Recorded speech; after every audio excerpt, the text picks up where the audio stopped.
Welcome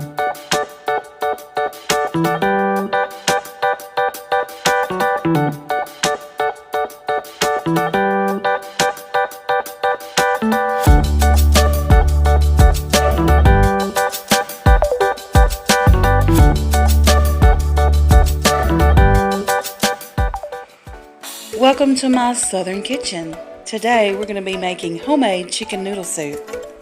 Ingredients are 2 pounds of tenderloins, 32 ounces of chicken broth, 1 golden onion, 1 bag of Amish egg noodles, 8 ounces of baby carrots, 2 tablespoons of butter, bay leaves, oregano, black pepper, parsley flakes, salt, and 2 garlic cloves, freshly minced. Cube up your chicken tenders, and then you'll want to bring them to a frothy boil. Once you've done that, drain 2/3 of the water and then add your entire container of chicken broth.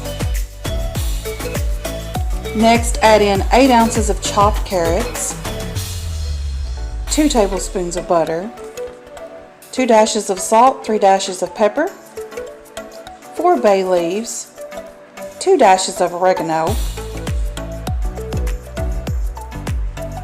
2 minced garlic cloves, 1 onion quartered. And now we have to add our onions in big chunks like this because we don't like minced onion. So next you just mix it all together, and then you are going to bring it to a boil. Once you've got it brought to a boil, then lower your heat to medium.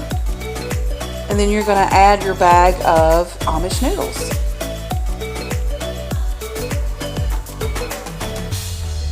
After that, you're going to put about 3 dashes of parsley flakes, then stir together, and then you're just going to cook on medium heat for 25 minutes. Next, you just serve it up into bowls, and then enjoy. I hope you guys like my recipe for homemade chicken noodle soup, and I look forward to sharing more recipes with y'all in the future.